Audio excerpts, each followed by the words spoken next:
নাজমুল হোসেন শান্তকে সরিয়ে নতুন ওয়ানডে অধিনায়ক বাংলাদেশ দলের মেহেদী হাসান মিরাজ। কংগ্রেচুলেশনস মিরাজ। কিন্তু এখানে শান্তকে সরাতে গিয়ে যে প্রক্রিয়া অনুসরণ করা হয়েছে সেটা বাংলাদেশ ড্রেসিং রুমকে আনস্টেবল করতে বাধ্য। এবং বলে রাখছি, শ্রীলঙ্কায় টেস্ট সিরিজের পরে শান্ত ক্যাপ্টেন্সি ছেড়ে দিতে পারেন, সেই সম্ভাবনাও যথেষ্ট। কেন? সাধারণ ক্রিকেটীয় নর্ম হচ্ছে যখন কোনো ক্যাপ্টেন্সি বদল করা হয় এক্সিস্টিং ক্যাপ্টেনের সঙ্গে আলোচনা করা হয়, তাকে জানানো হয়।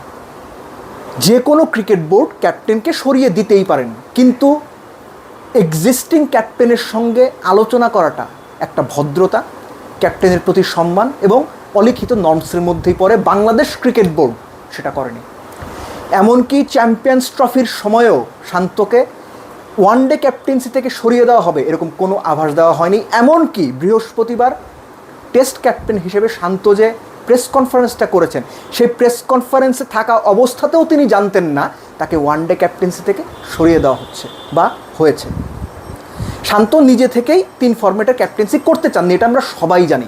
পরবর্তীতে এই বছরে তার ক্যাপ্টেন্সির মেয়াদ যখন শেষ হয়ে গেল, তখন শান্ত টিম ম্যানেজমেন্টকে স্পষ্ট করে বলেছিল তিনি 2 ফরম্যাটের ক্যাপ্টেন্সি দেওয়া হলে তিনি করবেন, নাহলে তিনি করবেন না। তাকে আশ্বস্তও করা হয়েছিল না 2 ফরম্যাটের ক্যাপ্টেন্সি দেওয়া হচ্ছে, আপাতত টেস্টটা করো, ওয়ানডে নিয়ে সেই সময় কোনো কথা হয়নি।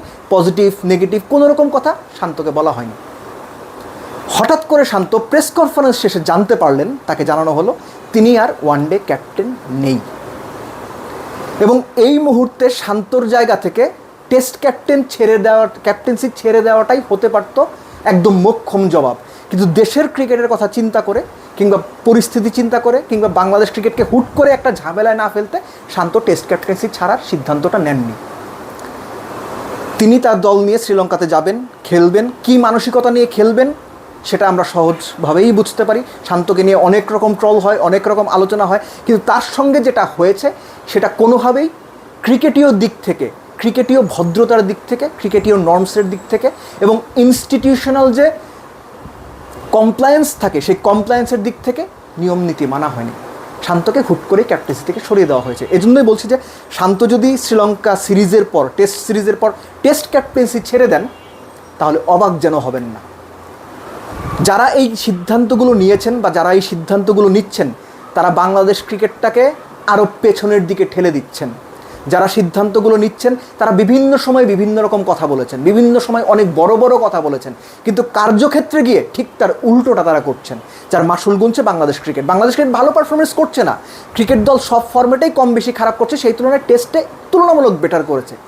সেখানে টেস্ট ক্যাপ্টেন যিনি, তিনিই ওয়ানডে ক্যাপ্টেন থাকবেন, এরকম একটা ভাইব যখন তাকে দেয়া হয়েছে, সেই ভাইবের পরেও কী কারণে তার সঙ্গে আলোচনা না করে, তাকে না জানিয়ে, ন্যূনতম কোনো ভদ্রতার বালাই না রেখে তাকে ওয়ানডে ক্যাপ্টেন্সি থেকে সরিয়ে দেওয়া হলো।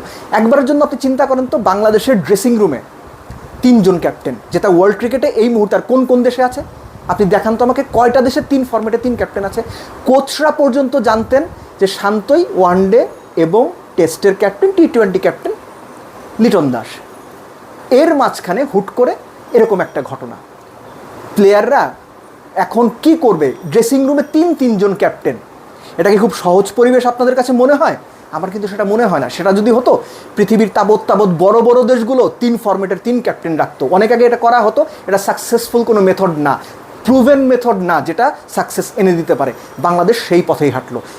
বিসিবিতে একটা কথা প্রায়ই বলা হয় যে এখানে কাজের চাইতে কথা বেশি হয়, এবং অনেকে এটা বলেন যে বাংলাদেশ ক্রিকেট বোর্ডের যে ম্যানেজমেন্ট আছে, যারা ন্যাশনাল টিম সম্পর্কে সিদ্ধান্ত নেয়, এরা পুরো ব্যাপারটাকে একটা সার্কাস বানিয়ে ফেলছে। শান্তকে না জানিয়ে মেহেদী মিরাজকে ক্যাপ্টেন্সি দেওয়াটা সেই সার্কাসের সবচেয়ে বড় মঞ্চায়ন। মেহেদী মিরাজ ক্যাপ্টেন হয়েছে, that is a very good decision. কেউ বলবে হয়তো ঠিক আছে, মেহেদী মিরাজের ক্যাপ্টেন্সি পাওয়া নিয়ে কোনো কথা নাই, মিরাজ ক্যাপ্টেন্সি পেতেই পারে, ক্যাপ্টেন্সি পাওয়ার সে যোগ্য, দ্যাট ইজ অ্যাবসোলুটলি ফাইন। কিন্তু শান্তর সাথে যেটা করা হলো সেটা অন্যায় করা হলো।